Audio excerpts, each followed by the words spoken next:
Hey everybody, welcome to this week's podcast. I am super excited for this weekend at PAX. I have a panel that I'm doing with Retronauts, which is Saturday at 7 p.m. in the Bumblebee Theater, and I'll be there from Friday at noon till about Sunday at noon.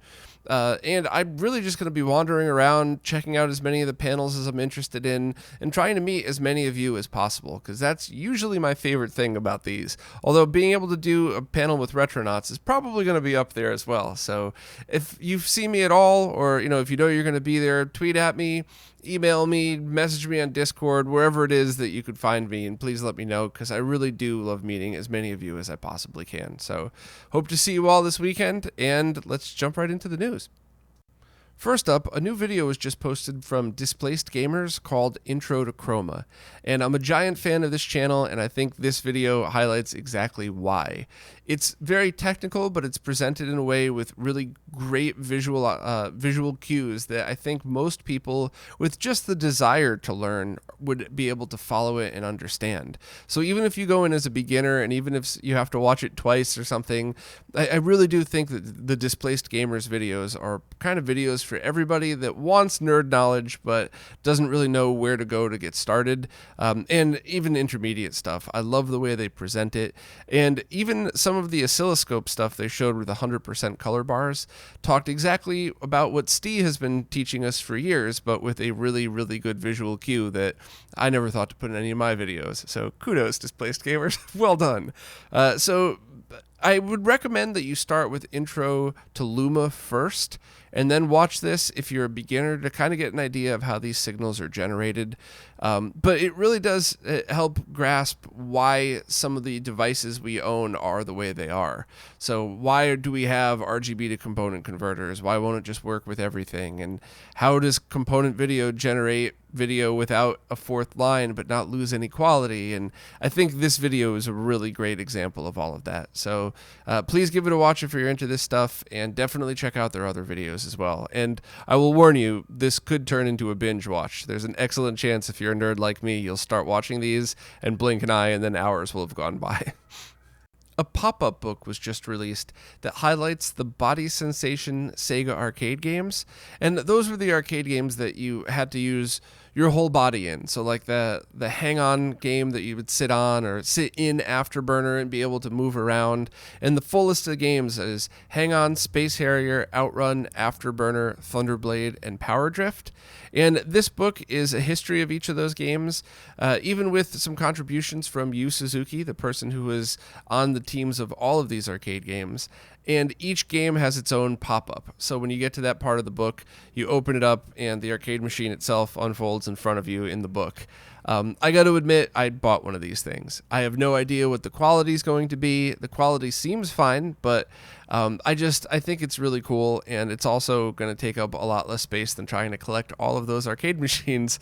But these are ones that struck a chord with many of us growing up, especially Afterburner for me, because I always wanted to be a fighter pilot. I loved the F-14 Tomcat, and the thought of me getting into a machine, moving the stick left, and the machine rotates left or back or forward, like that was the coolest thing in the world as a kid. And there was no way that game, to me personally, could have ever been as good on any home port. Outrun was the opposite for me. While I discovered it and loved it, and loved that you got to use a wheel and a shifter and a gas pedal just like a real car. I was young when when I first discovered that one. I still loved the home ports of Outrun. I played it on any console that it was released on that I owned, and that's a game that to me personally was good on both the arcade and at home. So for me, these body sensation games, which I don't know if that was the true name for it, that's how they're referring to it in the book, those really did bring an entirely different level to gaming, and it's especially important for any kids that played it. So I really enjoy books like this. I love Evan Amos's book. I still have that one right in my coffee table, the game console, because that, when people come over, a lot of people flip through it and just really admire the really wonderful work of Evan. And I think this one's going to go right next to it. And as long as it's decent quality, I think a pretty cool thing would be people coming over and either reminiscing about those arcade machines or not even realizing those ever existed and be able to experience them in 3D, but in a book popping up. I don't know. I just thought it was really neat, and I hope the quality is even half as good as they make it seem online. And if there's anything notable about it, I'll repost once mine arrives. It's from the UK, coming from the UK, so not sure how long it'll take to get here, but I just wanted to share it for everybody because it's kind of a cool novelty, and because I know those games, at least one of those games, probably meant a lot to somebody who was the age that you would have been if you were young when those games were still in arcades. So, I certainly wasn't going to an arcade when Outrun came out, but by the time I was 10 years old and I saw it, that was an experience for me. So just figured I'd want to let everybody know. The NES homebrew game Zelda: The Legend of Link was just updated to fix a game-breaking bug that prevents you from passing through the game if you haven't gotten a certain item by a certain point. I'm trying to do this spoiler-free. The developer, who goes by the online name Infidelity, posted this with a description of it, and Smoke Monster was nice enough to update on romhacking.net. If you're already playing the game, read that romhacking.net description pretty detailed, or read that as detailed as you can, because there's some issues with not being able to use existing save states or possibly even save games on it. So if you're already past the point in the game that has the bug and it doesn't apply to you, I would just keep playing and not worry about it. If you're not up to that point yet, you might want to read into it and see if you could continue to use your existing save games or what the deal is. Overall, though, I loved this game. I played it a few years ago. Leon K made me a physical repro of it. Thank you, Leon. Still appreciate that. And I would call it a game that's incredibly challenging, but not unfair. And especially when you compare it to like the original Zelda, I think it's about as hard as the second quest, which is very hard. But unlike the original Zelda, I don't remember hitting a point in the game that was unfair. Like you gotta push a random wall that's unmarked or something. And, while I still love the original Legend of Zelda, anybody that remembers playing it as a kid remembers that whole, there's no internet, so you can't look anything up. So if you're stuck in the game, you either gotta go to every single screen on the map and try everything you can, or find a friend that has a Nintendo Power, or ask the kids at school or anything. And I didn't feel there was anything like that for this game. I think there was one part where I right at the beginning where I had to look up a solution, and when once I read what the solution was, I felt dumb because it was right in front of my face. And I can't remember if I beat the whole thing without cheating. I do remember getting up to the last castle, and I don't remember if I put in a cheat code after that just to finish it. But I just remember it being a very cool game for people that are fans of the 8-bit style Zelda. And nothing about the original one applies to this. It's not just a basic ROM hack. It's a completely from scratch reimagining of the game. And it's something that if you're a fan of the original, you should definitely play. Now, in order to play it, you either need a Mister or the Everdrive N8 Pro, or I guess the Analog NT Mini. But it will not work on the original N8, and I don't know if it'll work on the Power Pack or not. And of course, you could use your own donor cart and make your own repro, but I don't think there's a need for that anymore with the N8 Pro. So overall, if you want to experience this game, definitely check it out. Hopefully you'll like it as much as I did, and if not, at least spend a few moments appreciating a pretty cool remake. Or not remake, reimagining. Whatever, you'll see what I mean. I just posted a video about the Koryuu Transcoder, a device that takes composite and S-video and converts it to component. And I'm calling the video First Look because the developer has already posted a new firmware and added a bunch more to-do list features that will be coming soon. So I still wanted to review it the way it is, because if you order one in the foreseeable future, it's probably going to come with the firmware that I tested, and you need a hardware programmer in order to update it. I don't think any of them have like a micro SD slot or something. So while it's already getting more features than this, for the foreseeable future, this is how it will act. And overall, it's pretty awesome. I think the video kind of summed up all of its uses. I have my favorite use for it. There's some interesting niche uses for it. The only thing I will say is that I did do a quick comparison to this versus a RetroTink 2X to an HDMI to component converter, and they acted differently. They're both good solutions. Most people who saw the video were able to just tell, oh yeah, this is for me, oh, this one's not for me, or whatever else. It's always such a hard balance because I try to hit that beginner to intermediate range, but many other beginners see the videos and it's not their exact same setup, so they don't understand, and I wish I could have explained it in a better way to make everybody understand. And of course the experts always point out some of the semantics that I either glossed over for time purposes or didn't feel was relevant to the video. And don't ever stop, by the way. I love that. I love that very much. And I especially like it when people do it politely, not like, hey, you moron, you forgot about this. Like, I have a lot of friends that are smarter than me that take the time to school me on some of these things. And while some of it was creative choices, if you will, I just wanted to leave it out just to keep the video flowing and not bore the beginners.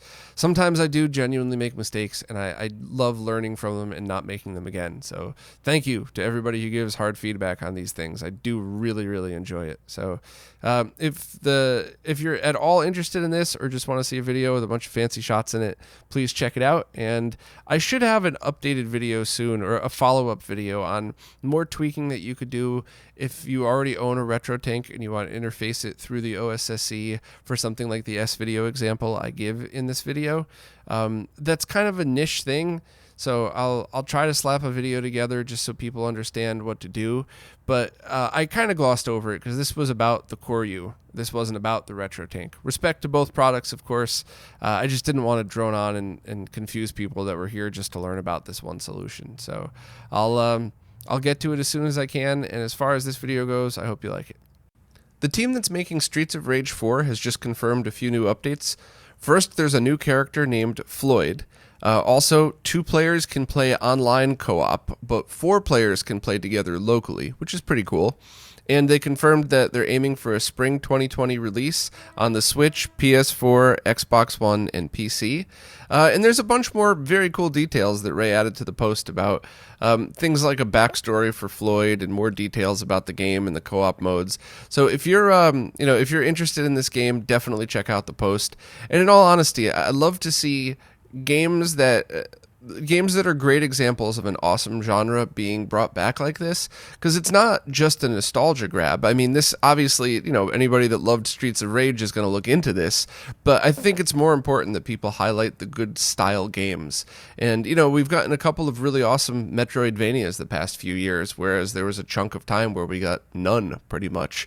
And I just hope that game developers start to realize that maybe there isn't such a thing as modern and retro games. Maybe there's just styles of games that people love, and you should stick to making, or if you like a style of game, you don't have to call it a retro game. You could just make a very cool beat 'em up. But just my opinion. Please check out Ray's post if you're interested.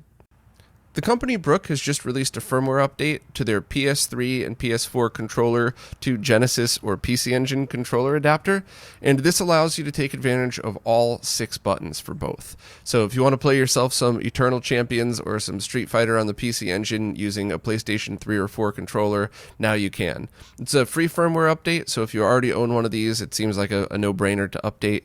And if you don't already own one, they're about $40, but I've met a lot of players over the years who are pro-level gamers is the best way to describe them, that grew up on a PlayStation controller, and that's all they want to use, whether it's on an arcade tournament, modern games, whatever else. So I completely understand why people would want this specific adapter, and while I haven't personally tested it, some reputable sources say that they're extremely low lag, so this is something that you could use, you could most likely use in a professional environment. Now, this is all hearsay and speculation, so I would love to test one for lag at one point just to absolutely verify, but the general consensus so far is the Brook products have been pretty solid. So if I'm wrong, please correct me in the comments. But I think it's something that you could rely on for a pretty good experience. And also, I would like to welcome Jay. This is his first post on RetroRGB, so thank you very much, Jay. And if anybody else is interested in posting, it's our writers are always open for more. It's you don't have to commit to doing a set amount of work. You could do one post a year. If it's just something like this that you happen to catch it before everybody else and you want to throw it on there, absolutely awesome. So please contact me one way or another, or I guess just even in the comments, if you'd like to be one of the writers at any level, one post a year, one post a week, whatever, doesn't matter. We welcome all contributions. So thanks to Jay, and check out the Brook converter if you're interested. Krix has just released the Game Gear Everdrive X7, which is a more enhanced version of the original Game Gear Everdrive, and it's available for sale right now on everdrive.me. I purchased one, and it came to about $135 after shipping, so expect about that depending on where you are and how much shipping might cost. And it just comes with the Everdrive itself and a Game Gear style case, so it looks pretty pro, to be honest with you. The advantages and upgrades over the original include a bunch of stuff like save states, in-game menus, and instant loading. So if you haven't bought an Everdrive for your Game Gear yet and you want the whole library, and I guess the whole Master System library on it as well, although be warned that SMS games don't really look that great on a Game Gear, but point being, if you don't already own one, this is probably the one to get, because I can't imagine one that would be released after this with more features than this. It seems to have everything you could imagine. If you already own a Game Gear Everdrive and it's working fine, I would just go through all of the features and just kind of decide, is the upgrade right for you or is it good enough? It's really a case-by-case basis. There isn't one thing that I could say to steer you either way. I would just take a look at it yourself.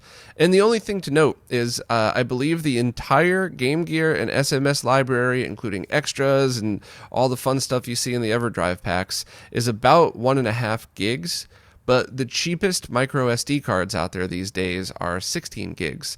Anything smaller than that is more expensive because they're not made in as much quantity. So my suggestion is that if you just want the cheapest one possible, I have a link to a $6 16 gigabit SanDisk card. Gigabyte, not gigabit, sorry. And the only difference between that and the faster one is how long it takes for the ROMs to move from your computer to the memory card. When you're talking about tiny files like Game Gear and SMS ROMs, in a cartridge like this, I don't think SD card speed matters at all. I think it's going to load so quickly it just doesn't matter. But if you're impatient like me and you don't want to sit there and wait for a slower card, you can upgrade to the SanDisk Extremes, and the smallest one available for that is 32 gigabytes, and it's about $10. So, it's about twice the price, but we're still talking $10. So, it's a total waste of space. I completely agree on that part. But if you like to be able to just unzip your files and have it go pretty quickly to an SD card, maybe spend the extra $5 on the Extreme version.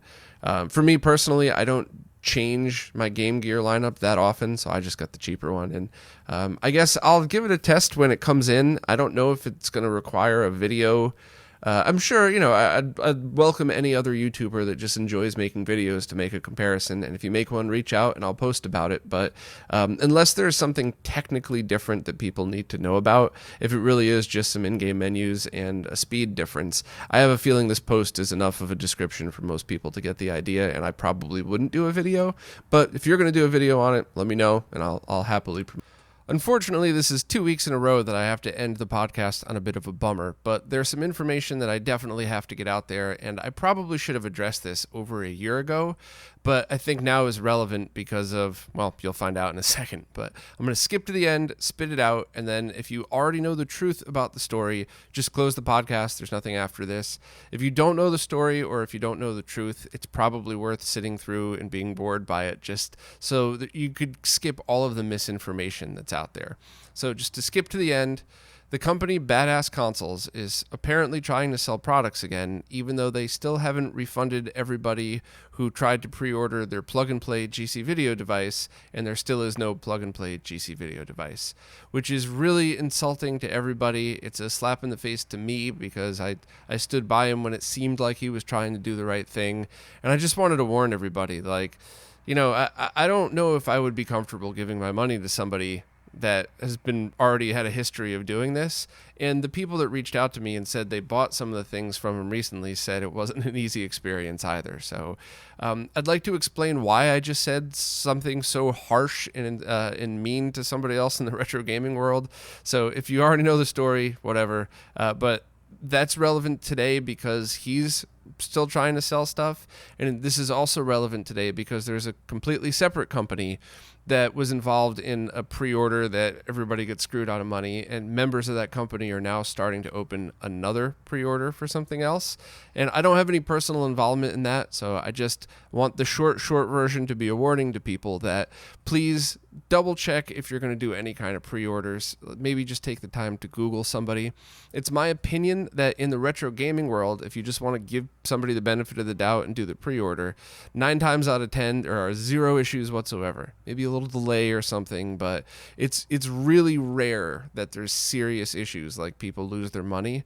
And when it does happen, more often than not, it's things out of people's control. It's not, it's not a giant scam or anything like that. So I guess just, Google when you could. And unfortunately now I'm going to have to explain why I just said all those things. So I'm going to just run through the story real quick and then kind of come back to everything. But years ago, I think 4 years ago now, 3 years ago, something like that, Badass Consoles announced a GameCube HDMI solution that was based off the GC Video project that Ingo Korb open sourced to everybody. And at that time, years ago, Michael was the only one who was trying to do some kind of manufactured production solution. So everybody got pretty excited. Like a year after he announced it, he opened pre-orders on it. And then about 6 months later, the pre-orders were closed. I think at that time he changed what the product was. So I actually, at the time, totally understood and agreed with his reasonings for changing the product from an internal to an external solution. But it still was a little awkward that people bought something and now they don't get the thing that they bought. So at that time, he said, if you don't, if what you really wanted was the internal, contact me and I'll give you a refund. From what I remember, most people at that time did get their refund. And, some of it was probably harder than others because he has a reputation for being bad at communicating. But, that it seemed okay. And he said, all right, everybody else just stick around for the plug and play solution. And there were a lot of people that were really excited about that. So then about a year goes by with terrible communication, not keeping anybody in the loop of the product or of the project.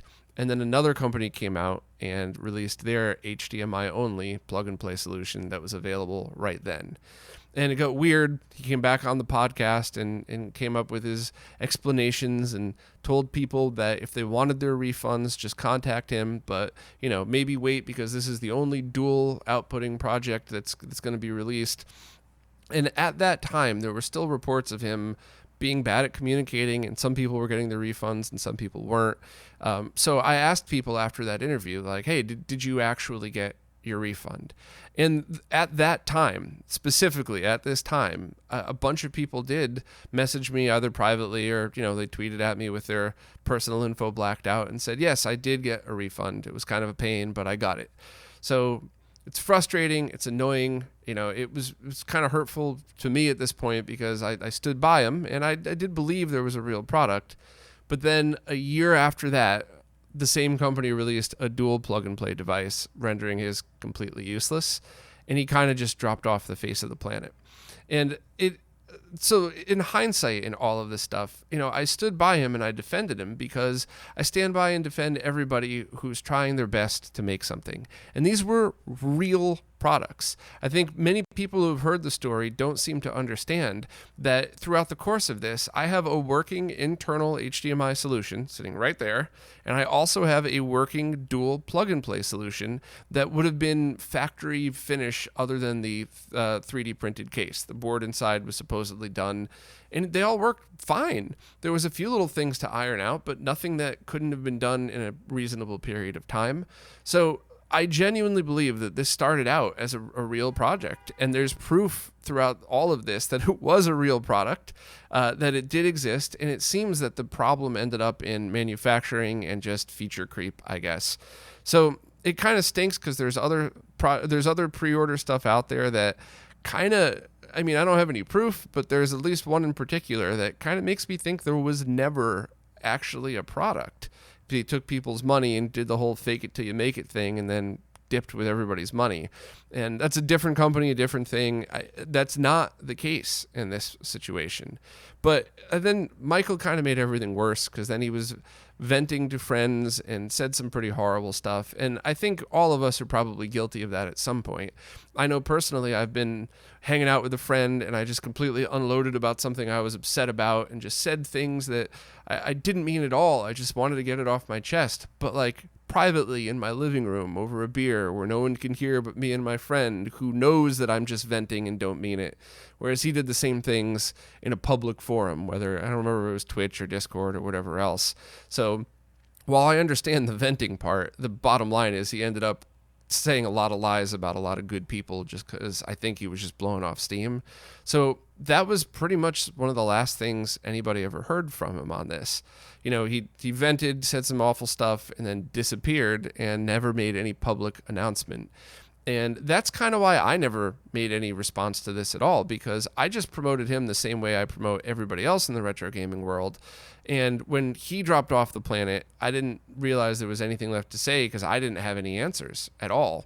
And in hindsight, I probably should have just taken the time to do exactly what I'm doing right now and just say, hey, here's what I know. Here's a reminder of what really happened. And here's where I think we're at now. And I don't know what to do at this point.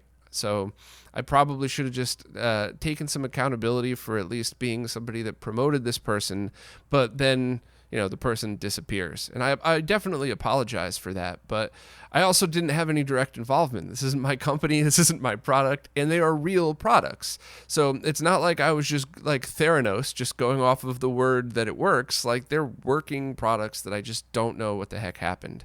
And I think lack of communication was the problem that really made everything even worse. And don't get me wrong, I feel so bad for everybody that lost their money. And I don't know about any of you, but for me personally, I've had times in my life where losing about $100 would have sucked, but, you know, wasn't going to ruin my month. And I've had plenty of other times in my life where losing $100 would have hit real hard. So I completely sympathize with the money end, and I feel bad that I had any involvement in promotion to something that didn't work out. But I think the thing that hurt everyone more, was nothing was ever said about it. And there have been plenty of failed projects where people just were honest and everybody was mostly understanding. And if Michael had just said, hey, look, the other company just released the same thing I'm trying to release. I'm still not anywhere with it. I don't know what to do. I don't have any money to refund people because I spent all the money trying to make the project happen. What could I do? Can I open source it? What could I do to make this right? I think if he said that, there would have been a lot of furious people, but I think, you know, we're all understanding human beings. Most of us are anyway. And I think it's fairly easy for a reasonable person to put themselves in somebody else's shoes. And it's always easy to say, I wouldn't have made that decision if you're not that person. And I could honestly say that because I have a background in manufacturing, I definitely wouldn't have made the decisions that he made. But if I didn't have a manufacturing background and I didn't go through this stuff in previous jobs, would I have made the same decisions? So I just wanted to take a moment to just apologize to everybody for not addressing this sooner, because even though it's not my company, I do take ownership of the responsibility that I promoted somebody that ended up, you know, what I think is at least an accident, but promoted somebody that took people's money and didn't give a product in return. I also felt now was the time to bring it up as opposed to any other time, because he's trying to sell stuff again, and because there's a few other things that are going on now that are pre-order related that might, although it has nothing to do with badass consoles, it's a similar warning of, hey, you know, maybe you shouldn't be giving your money to these people. Now, you know, I'm certainly not trying to condemn anybody, and I think if Michael ever tried to find a way to make the pre-order solution right and had his products given to another reseller to sell for him, I think that would probably be something that, you know, I might be willing to forgive and just say, okay, well, he's not handling the money anymore. Somebody else already has products in stock. Fine, cool. But I don't feel comfortable and paying him directly, and I don't feel comfortable recommending that any of you do the same just because of the history of this. And I really would like some explanation and some kind of solution to the people that ended up getting ripped off, because it's just not really fair to anybody. So, you know, my apologies for any involvement in this. while this might make some of you angry, I would like to make the point that I am not changing anything about how I promote people's products. I love the people in the retro gaming scene. I love the amazing products they create, and I still feel comfortable finding who to me is a complete stranger with a product that I've never heard of before.